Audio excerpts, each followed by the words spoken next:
Toby, just a few days on, your reflections on the Leicester game? Yeah, obviously disappointed. I think we had some really good opportunities there. We were frustrated. We probably got the wrong side of the penalty count and gave stuff away a little bit too cheaply. We knew it was going to be a massive arm wrestle, and for the most of it, we were in that arm wrestle. So, yeah, disappointed with the one that got away a little bit, I think. Doesn't get any easier this weekend? No, it certainly does not. But that's what we spent, a hard-toiled season previously to get into this competition in order to be in these sort of fixtures. So, yeah, we'll embrace it for what it is, and we're looking forward to it. What are the challenges of facing the French champions in their own backyard on a Saturday evening?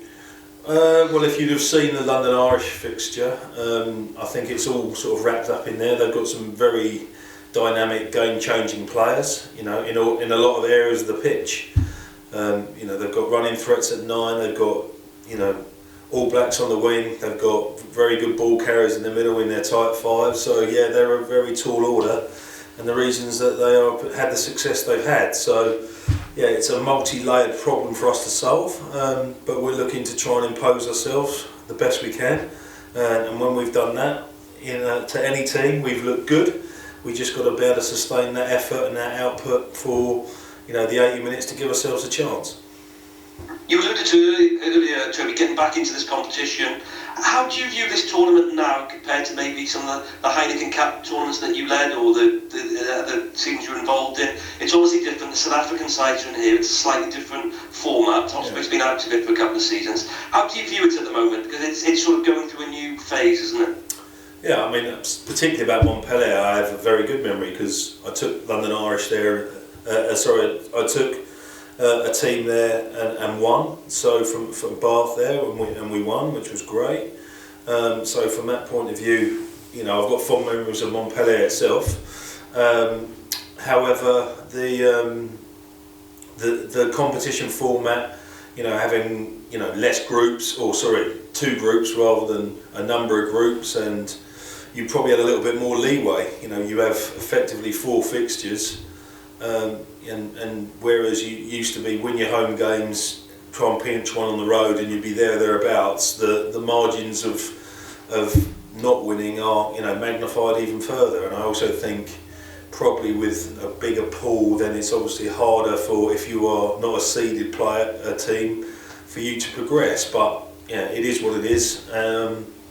I like I think when you saw last weekend, there's definitely an affiliation to the competition, and everyone loves playing in it, and you see different things from the norm, which it's still got its value for sure. But the format, I'm personally not sure that. I think it's a little bit more unforgiving. Will it be very similar squad you taken out there to the one that you had against Leicester on Sunday? Yeah, we've got predominantly the same people available, so we'll mix it up a little bit. Obviously, we need to look at. We've got a shorter turnaround, so the physical price from last week, which was high because of the collision nature of the game. Again, where we're going, and also, we need to manage our players across this piece with 2 Welsh derbies. We've just come off the back of 2 South African trips, so yeah, there's a bit of a physical element to it, but predominantly we've got the same players available to us that we had last week. Is it good to have an extra week with all the players who didn't have in South Africa who've sort of come back from the Wales, just to have a few more days together into this fixture? Yeah, I mean, the difficult thing is being a Sunday game and a 6-day tournament, you don't actually have any more training time, but every session we're together, that integration becomes easier for sure. Bit of housekeeping. How is George? He took a bang, obviously came off at the half time. Yeah, he had an operation yesterday, and that went really well, and it's not too bad in relation to, it is what it is, but a couple of weeks hopefully, and we'll be back at it, which is great. So could he feature for you in festive, some of the derbies, Christmas and New Year possibly? Not a bit too soon? Yeah, maybe a bit soon. I certainly think in the New Year it'll be okay, so that'll be good for us. That's good, because it was a hell of a bump, wasn't it? Yeah, hell of a bump. That must be a relief and a boost at the same time, I guess, because when you guess you realise you might need a cheekbone operation. You're probably thinking the worst, aren't you? Yeah, I think like any operation, you know, the nature of any injury that, you know, especially facial injury is always a worry, you know. But no, he's all good in relation to how he was. He was very sore post game, but I've seen him this week, and actually he's got a nice shiny black eye, and outside of that he's quite buoyant. So, you know, that probably speaks volumes about how he feels about it. Great, thanks. I'll let Si jump in. Thanks. How are the players as well? I mean, perhaps good news yesterday about contracts, conditional offers coming through. Has that allayed them? Because I think all the regions met yesterday morning to be able to tell it. Has that allayed any fears? No, I wouldn't say it's allayed them. It's, you know, it's small steps of progress, and, you know, everyone wants the same resolution, whatever it wants to look like. I think that, you know, every bit of information gives them greater clarity, and the biggest clarity they want is what's the timeline, you know, because you know, everyone wants to get control of their own destiny as much as they can. So from that point of view, we're still a little way off that, but we're getting closer. And as a head coach and somebody who's retaining people, does that give you any more clarity from what was said yesterday? No, but in relation to the communications, because you know, the devil's in the detail, right? So it becomes on the structure of the contract and the numbers, and that's not been finalised and given to us. So until we get that information, it makes it very difficult. And also, you've got, you know, a number of players that are still in squad. So if, you know, and while, you know, as Evan seems to be intimating that there's going to be, you know, less money to go around, you know, and you've already committed to a lot of money already. I mean, we obviously have a large number off, so we've probably got the flexibility, and, you know, we are actually, you know, in a situation where we've got some independent finance. So, but it is still about what we can use, you know, within the realms of the governance that they're going to put out. Thank you, Toby. Good luck on the weekend. Thank you. Toby, what did you learn about your players last week against Leicester? They're tough. You know, it's not really what I learned. I mean, I know they're tough. You know, and I know they're prepared to work extremely hard.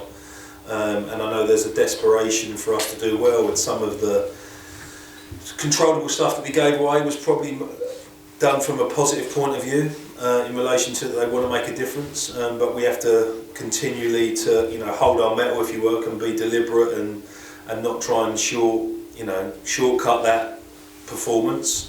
So we gave a little bit too easy away for free, you know, on relation to that. So yeah, but they're tough, and they're very committed for us, you know, when they put the shirt on. And if you've got the effort and you've got the commitment, then you've got a chance. Because you had almost like a crushing advantage at set piece, didn't you, in the scrum, and you actually probably edged the lineouts as well, and yet the results still against you. Yeah, I mean, you still got to convert, right? You still got to convert, and, you know, we get ourselves into good positions. You have to follow. When we get into the opposition 22, we've been very clinical all year, really, to be fair. It's about that bit from the halfway line to effectively getting into the 22, where we need to be more clinical and more accurate. But our intent, and as it needs to be, is to score tries. And, you know, I've said that from the very start, that there's going to be, when you've got the ball, there's more risk involved. But we've got to get ourselves in a position where we can, you know, execute that and be brave. And if we can do that and make it stick and be accurate, then we'll give ourselves a chance. Well, what kind of reaction are you expecting from your players this weekend? Well, I think we'll be better for the trip, you know, in relation to getting people back on from a integration point of view. I think that there's a natural excitement. It's about us channeling that excitement in the right way, for sure. And what do you think, Toby, as head coach, or how you break this difficult run? Because you haven't got that W on the board since October. Now you've got 6 brutal fixtures. Yeah, we've had brutal fixtures before that. So look, what we have talked about is about sticking together, making sure that we all want the same things, which we do, with positive intent. So we've got to try and remain buoyant, and we've all got to step up and own parts of our ship that in order for us to get better. So, and, you know, as you say, we're not far away. There's effort on the pitch. We're, you know, losing bonus points away, or 4 try bonus points. So we're doing a lot of good stuff. We need to remind ourselves of that, but we need more of that in order to get, as you say, break the habit. Did Nicky Smith prove a bit of a point last week? He played only 35 minutes in the autumn tests, and I thought he had a great game. He didn't prove a point to me. I know how good Nicky Smith is, and if you think about how good he was going into those autumn internationals, he's got himself back into that mix, and he's carried on where he's left off, and that's great for us. Yeah, and Rhys Webb also had a good game, didn't he, at scrum half for you? Yeah, very visible. Webby's been a great leader for us, throughout, and putting his personal disappointment of not being with Wales apart. He's a guy that's led from the front, both on and off the pitch here. He's a guy that basically is, pushing boys to be brave and be excited, and he's been very much stepping up from a leadership point of view as well as his performance. And I think his performance on the pitch, which the bit you see, comes from how much he's delivering, in the environment here as well. So with Montpellier, are there any particular threats that they've got? I'm thinking like Phil Emsey possibly in the second row, maybe Zach Mercer as well. Yeah, I mean there's Zach Mercer, obviously I know well from my time at Bath, who's a very influential player for them. Obviously French Player of the Year. Not good enough for England though, apparently. But he's a guy who can influence the games. Ryan at 9, who's I know him from my time at Northampton, how much of a running threat he was. You've got George Bridge on an edge.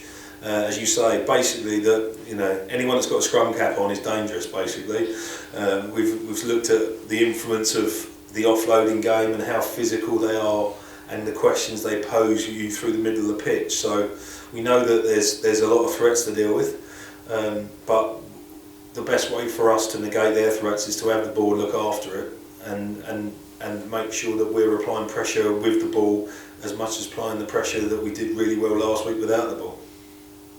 The last question, really, a great test for an opportunity, if you like, for Morgan Morris if he does go up against Zach Mercer. Yeah, of course, yeah, and he's been one of our, probably in my time, one of the most consistent performers, really. Him and Rhys Webb are probably right up there in relation to a couple of boys who've performed very, very consistently over the last 18 months. And as you say, it's another opportunity to mark yourself against the best, both as a team, as a unit, and also as an individual, and that's what's exciting about being in this competition. Hi mate, what was the debrief like after the Leicester game? Because you would have been disappointed, and the players would have been disappointed, I imagine, because that was a game that slipped away from you. Yeah, look, we're not a team or a group of people that shirk away from having difficult conversations. We understand that performance conversations are a view to get better. And we've looked at those in more detail throughout the week, in opportunities to get better, and obviously the things that we need to eradicate. That's no different to any week. But as you say, in tight competitions, in tight margin games, which we've been in a high number of them, we've got to try and learn these lessons and learn them quickly. A lot of coaches here to help you to learn our lessons.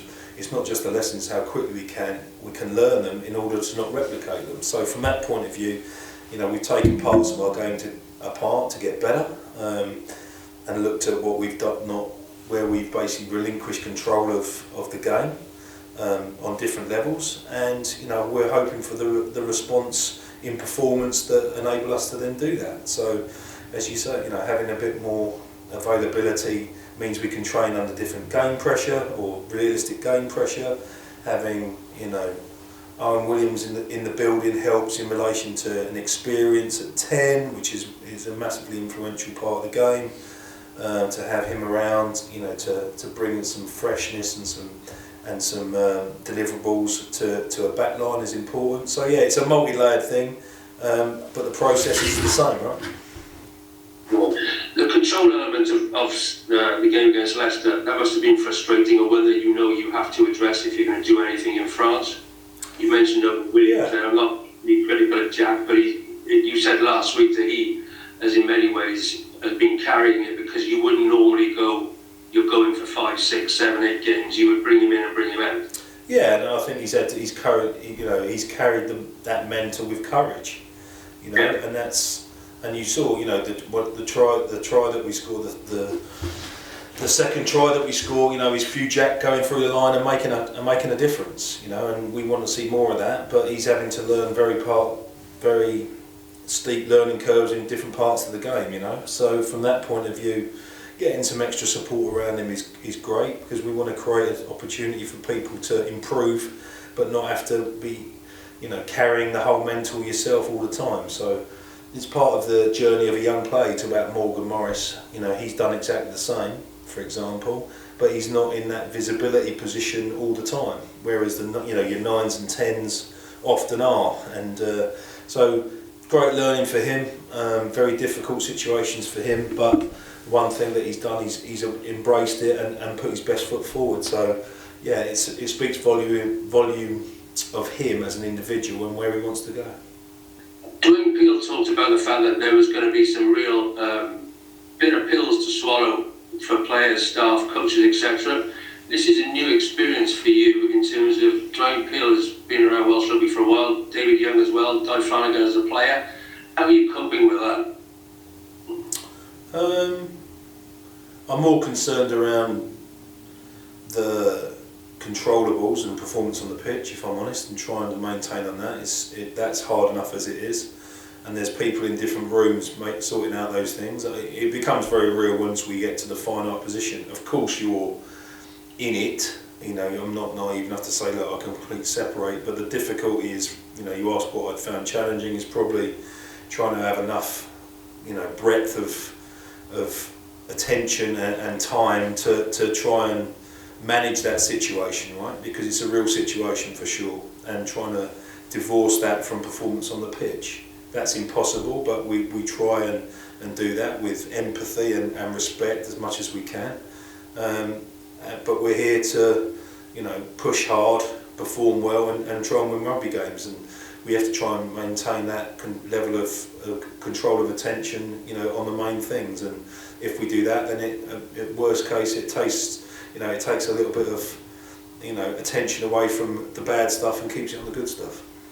You pay tribute to your players and their ability to kind of focus on the job in hand, but the reality is, right, these are livelihoods at stake here. You know that as well as everybody else, and it is, you know, the sooner this gets done, by people higher up the food chain, the better, surely. 100%. I mean, that's the most obvious question, you know, you've probably asked me, to be fair, in the 3 years that I've known you. So from that point of view, it's, you know, it's, of course we do. We want to know a finite position, whatever that is, and then we've got a chance to move forward, everybody. Yeah. Cheers, mate. All the best on again. Thank you. Sorry, Toby, one last one I forgot. Owen Watkin, I haven't seen him since the Wales-Georgia game. How is he? He's had a small tidy up knee operation, but he's okay. He's around and about. He's not training yet, but we don't think it's too serious. He should be back in training next couple of weeks.